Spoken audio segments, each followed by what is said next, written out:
Hi guys, আমার mini ব্লগে সবাইকে স্বাগতম। এখানে আমি একটা রান্নার রেসিপি করবো, যেটাকে গ্রাম বাংলায় বলে আর কি বৌভাত। আমি এখানে মরিচ দিয়ে দিলাম তেলের মাঝে, এখানে পেস্ট কুচি, আদা পেস্ট, যা কিছু আছে সব কিছু দিয়ে দিয়েছি এখানে। তারপরে দেখেন আমি এখানে আলু সিদ্ধ দিয়ে দিয়েছিলাম আগে থেকে, এখানে একটু নাড়াচাড়া করে নিচ্ছি।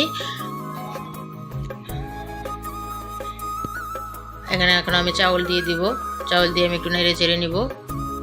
চাউল দিয়ে নেড়ে চেড়ে আমি একটু হলুদ দিয়ে দিলাম এখানে। তারপর আমি একটু জল দিয়ে দিচ্ছি পরিমাণ মতো মেপে, কারণ বেশি পানি দিলে এখানে ভাতগুলো জড়জড়া হবে না আর খেতেও ভালো লাগবে না। আর আমার আলুগুলো সিদ্ধ হয়ে এসে আমি আলুগুলো নামিয়ে নিলাম। পাশে আমি আরেকটি চুলায় দেখেন আরেকটি কড়াই বসাই দিয়েছি আমি অফ ক্যামেরাতেই। আমার আগে থেকে ডালগুলো বেটে রেখেছিলাম। এখন আমি ডালের বড়া বানাবো।